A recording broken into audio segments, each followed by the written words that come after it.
Morning, Safe here with you in for Dom all this week. Now, you might remember a few weeks ago we spoke to a couple from the Isle of Sheppey who used their own family experience with dementia to create nostalgia activities for those living with the condition.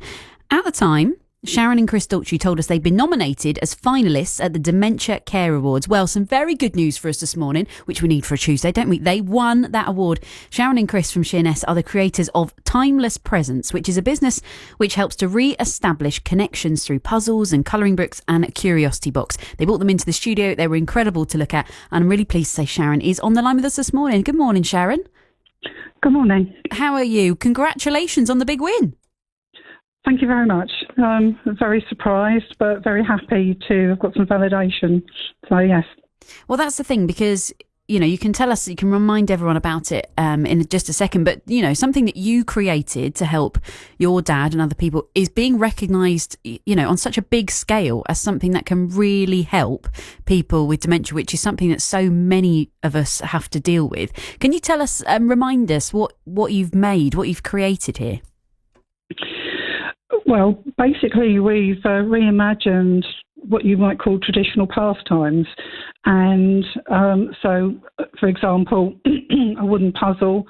But what we've done is we've adapted it to basically allow for all of the cognitive issues that somebody with dementia may have, to make it accessible for them.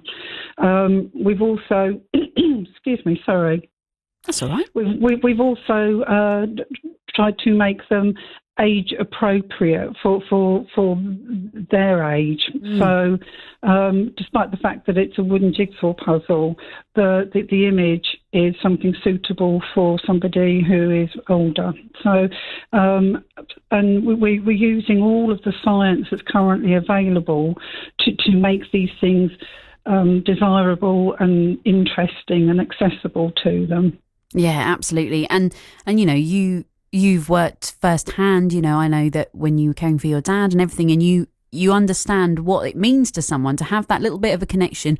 We're not talking about curing Alzheimer's or dementia, but it's a thing of making that instant connection, isn't it? Getting a spark. Absolutely. It was making the moments that we had together, making it a one of connection. And yes, there's obviously, we're not claiming it's a cure or anything like that, but there is definitely, there is semantic memory. There is something that all of the things that you know without knowing when you know it from. Yes. For example, like the sky is blue. That kind of memory tends to be more resilient, and this is what our products call to. Yeah, but it's something that everyone can connect to. It's tangible for almost everybody, isn't it? And how was the actual event itself? I mean, I know you said that you were really surprised to win. Did you have a great time? Yes, it was. It was in London in a swanky hotel, and yes, not something I've ever experienced before. So yes, and to hear my name being called and having to go up on stage was a bit surprising, but yes, thrilling. It's brilliant, and it's you know, I'm so pleased. You know, when you came into the studio, we thought, what an incredible thing that this couple are doing to try and promote, you know, different behaviours and different activities that we can all use to help other people that we know that are living with dementia. So congratulations. We're really, really pleased for you. And thank you for coming on and telling us all about it again. That's Sharon Daltrey. Thank you so much. We've been hearing, of course, a lot about dementia and Alzheimer's and about new drugs and treatments that can help fight dementia. So we wanted to see, you know, how far have we come? Will there ever be a cure? Dr Sarah Jarvis is a GP and clinical consultant at patient.info. Sarah, thank you for being with us this morning. Can you explain, for anyone who doesn't know, or the ins and outs, what exactly is dementia? So dementia is where you forget, or your cognitive abilities are affected. Now, we think about usually talking about Alzheimer's and dementia interchangeably, but they're not. Alzheimer's is a form of dementia. It is the most common form of dementia. But there are other kinds. The second most common form is what we call multi-infarct dementia, where, for instance, you have little tiny clots inside your brain, a little bit like miniature strokes, but they're so small that no one individually is going to affect the functioning of your brain, but each one is killing off a tiny bit of brain matter, and that gradually builds up. And then there are some less common kinds as well. And what happens with dementia usually is that sometimes you'll have specific things that you forget. So, for instance, some forms of dementia, you can get, great big gaps, great big holes in your ability. You can't recognise faces or whatever else. But more commonly, you'll have those, what people tend to describe as senior moments, but they'll become more and more and more often. And you will usually forget recent events and hang on to older events much better.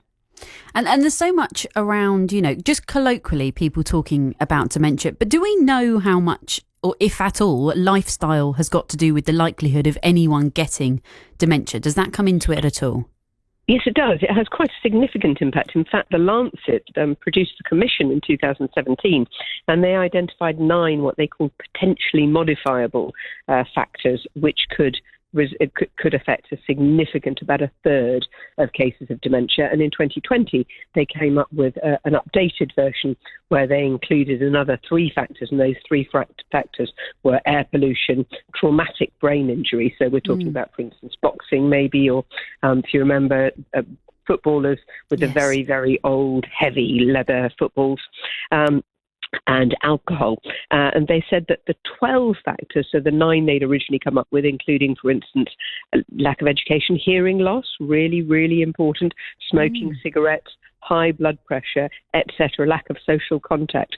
If you look at those 12 factors together, they reckon that they account for about 2 in 5 cases of dementia. Wow, that's huge, isn't it? That's enormous. It is. I mean, it does mean, there's no such thing as a guarantee. You can't live a perfect life, and if you do this, this, and this, you don't do that, that, and that, you can guarantee you'll never get dementia. You absolutely can't, because bad things happen to good people. However, this is all about stacking the odds in your favour. So, for instance, with your blood pressure, during middle age, and we're talking there about sort of 45 to 65, it's not a question of, I feel absolutely fine, I don't need to worry about it, I've got a healthy lifestyle. Do make sure that you know what your blood pressure is, because the recommendation from the report is that you should be keeping your blood pressure under about 130, the top level. So when you have 2 levels, it's, 130 over 70 or whatever.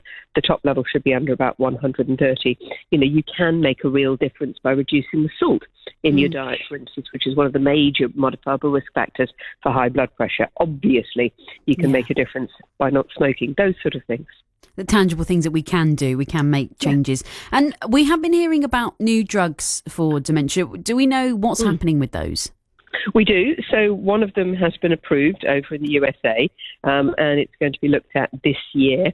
There are 2 that we're talking about. I suspect the ones you're talking about particularly, they're what we call MABs, or monoclonal antibodies. So they're lecanemab and donanemab.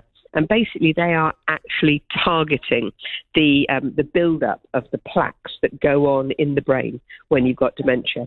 Now, they're not miracle drugs. They do need to be given at a very early stage of Alzheimer's, and they're for Alzheimer's, not for other forms of dementia. One of the big problems, I think, is the fact that it can be very difficult to make the diagnosis at a very, very early stage, early enough.